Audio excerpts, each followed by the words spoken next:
Okay, we're off again. This time we're heading to a bona fide medieval Scottish castle.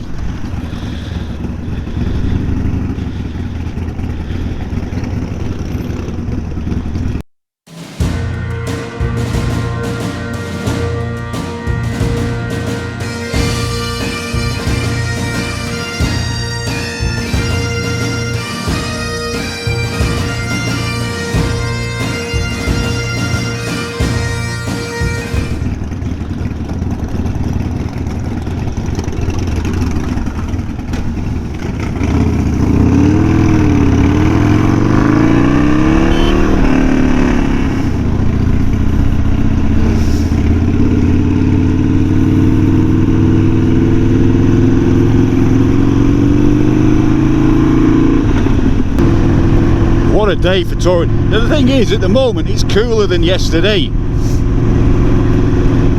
It's probably around 18 degrees at the moment, but it feels a bit cooler without the sunshine, but it's perfect for riding, and the roads are just so dry. And these new Avon Cobra Chromes, I don't know whether it's just the fact that you know you've got new tyres on, but they just seem to feel so grippy. I don't know, I had that with the older ones, but this new compound on these, they just feel so planted, so you just feel a lot safer with them.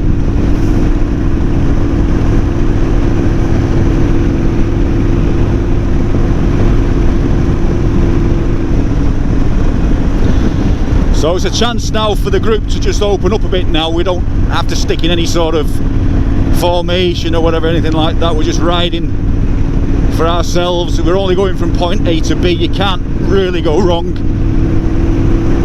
Like it says from that last stop at Inverary, it's only 15 minutes to Kilchurn Castle, and then from there we're going to stop for half an hour, possibly put the drone up in the air, and then we'll head down following the south side of Loch.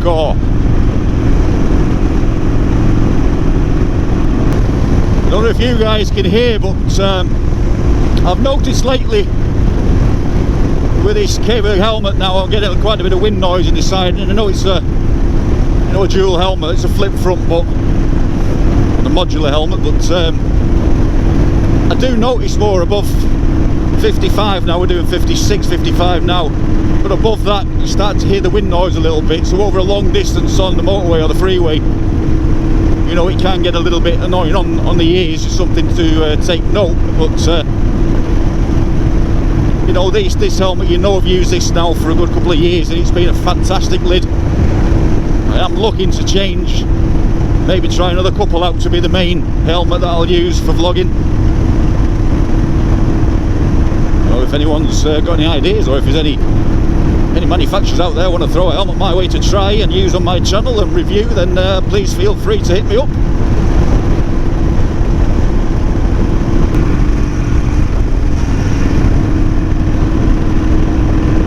Some of the houses around here, just dot in the middle of nowhere. I mean, look at that, you've got no neighbours. There's so many properties like that around here, just on their own land.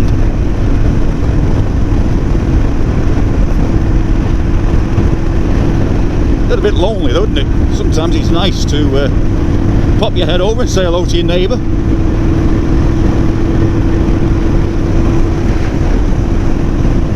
So the sat-nav was telling me that car park there's the castle. It isn't, because last time I stopped at where the castle was. That isn't for the castle. Anyway.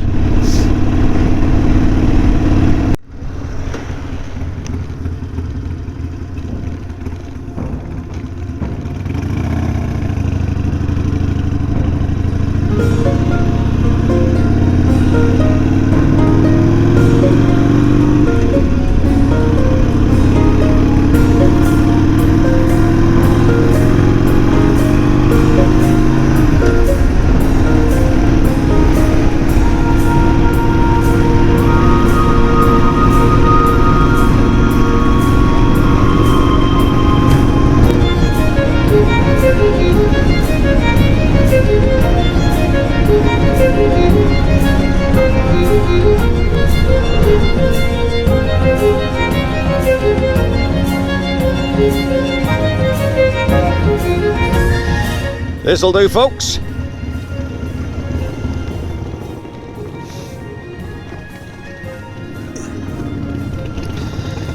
Oh, it's slight deso.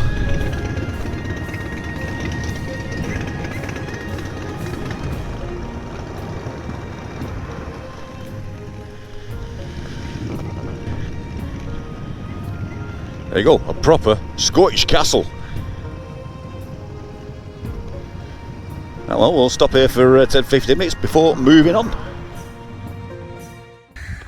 So we was going to put the bird in the air, but as you can see here, we have got no flying or drone photography. Blah, blah, blah, blah, blah, blah. What a load of bullshit. Anyway, I'm sure I can hear one in the air. Not mine, anyway. So we'll walk through the sheep shit laden field towards the castle. Some of the group are a few hundred yards ahead of me already. It disappeared.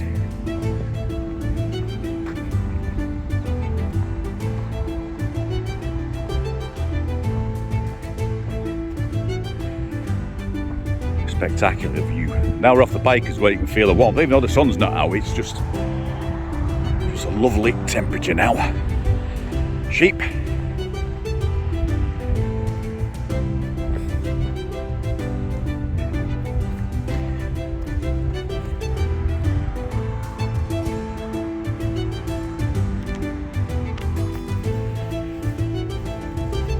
Found the rest of the crew. Look at that for a view. Apart from Shep spoiling it down over there. We've even got provisions here for having a little barbecue and fire. Look at that. Fantastic. One thing is, though, later on, and after a bit of rain, the midges would be an absolute nightmare down here.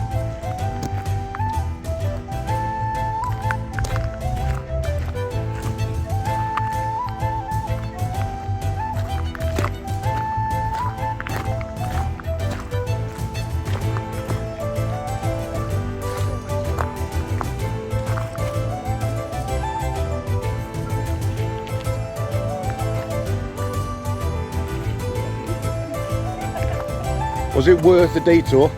Yeah. Fucking miserable sometimes, you Tim. It's a never miserable. Miserable. Look at that face. It melts hearts, but it also melts steel.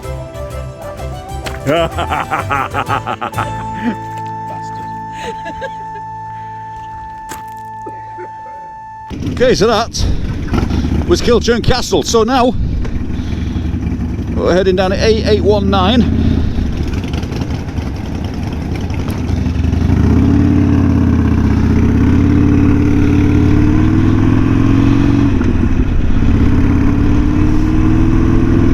So we've got 37-mile along Loch, so we'll stop along the way and we'll find some fuel down at the bottom of this road, the end of the loch, and then into Kilmartin Glen. Sun's out now, it's starting to warm up, so it's getting even better.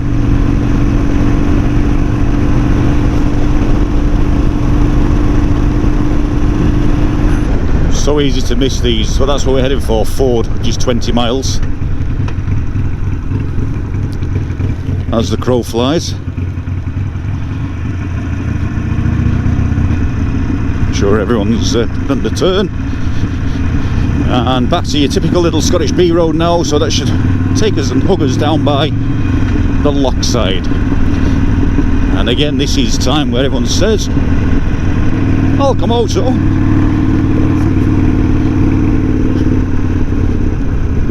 Or Martin, which is my real name, which some of you know and some of you don't. You need an adventure bike.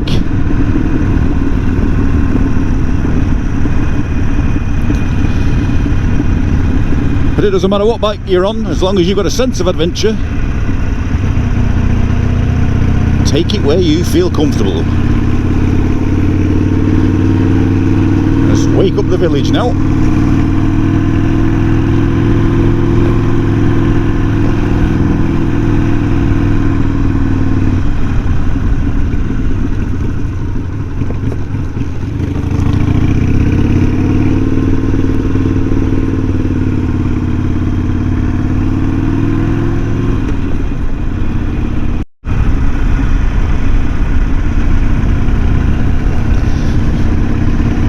And as ever, we drop back down to the loch side. Some beautiful properties along here though.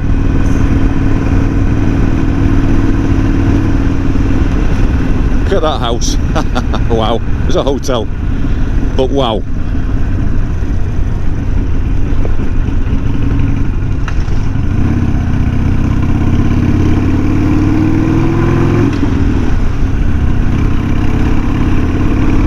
What a weird little place.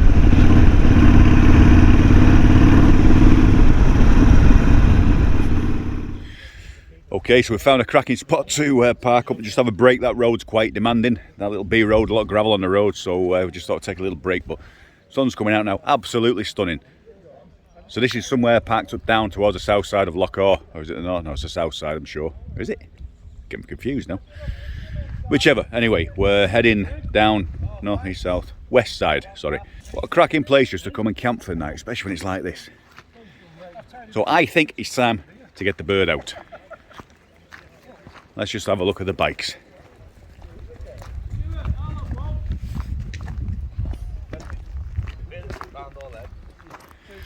Look at this motley crew up here.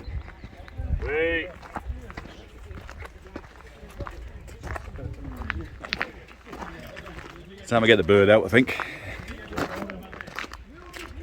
Should we do some drone racing? That'll be good.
All these impatient Fukas.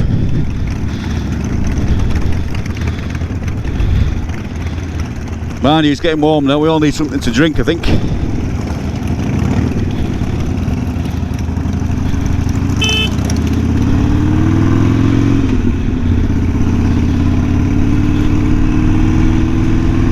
So a little bit rusty with the drone, but hopefully we can make something of that.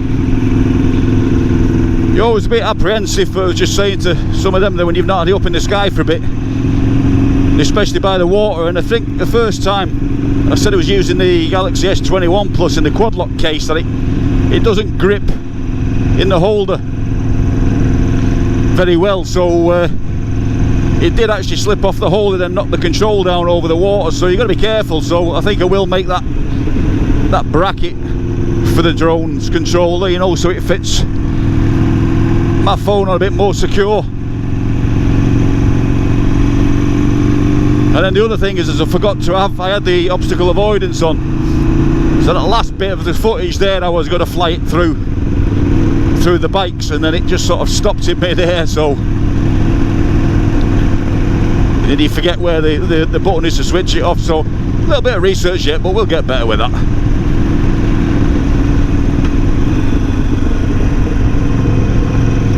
When I had the Phantom Pro, you know, I was almost quite a master at that, and then I'm finding it harder actually with the Air 2. It's just similar controls, but still.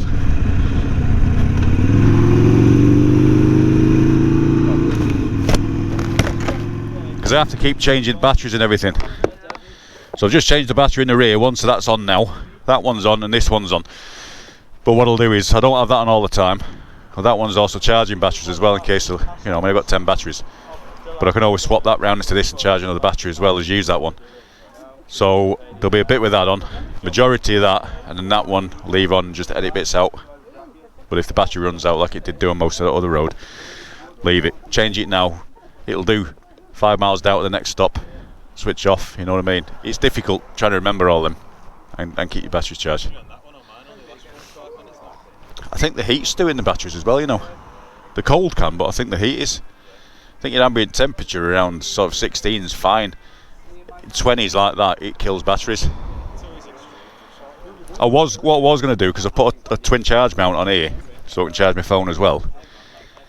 You know, for sat nav and everything, which is good. But the one I took off there, the single one, it's good because it's got a voltmeter as well. I was going to put the single one down so I could have it plugged into the rear camera. I just didn't get a chance, you know. So I thought I'd just do it so that obviously it's not going to pull the lead. So I might do that again, at least with that rear mount, then you've got that one always plugged in. Better that way.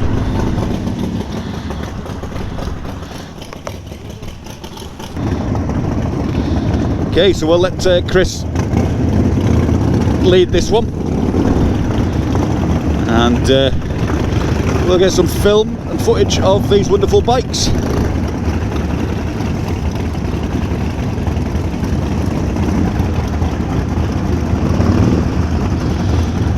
So we're actually at Lochgilphead, if that's how you pronounce it, but we're heading back up a few miles up the road to Kilmartin and Kilmartin Glen, to the ancient burial mounds and everything there. It's well worth a stop.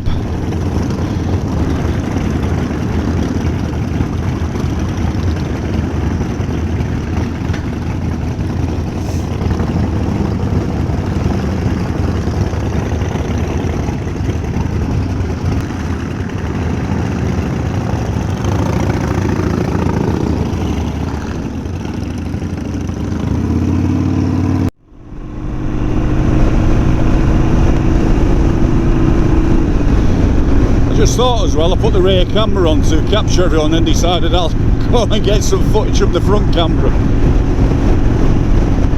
Typical.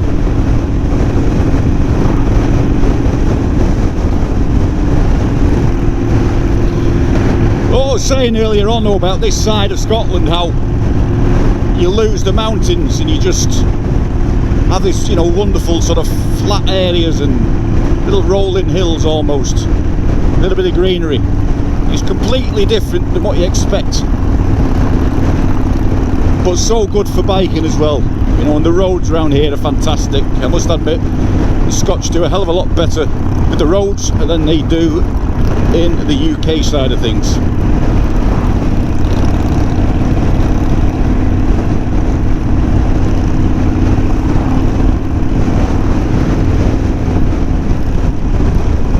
The great thing about today is we've no caravan of caravans and campers, just the odd one or two. And it's still early season, but the A82 especially is absolutely chocker with them in the height of season. And I think the good thing is, obviously, about COVID is it's kept a lot of people at bay, but we're starting to get back into that now, and obviously things are opening up. There's still some tiers in place in Scotland operating. You've still got to be COVID friendly, so to speak, but it's not stopping you getting out and enjoying the places you want to go. So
dick.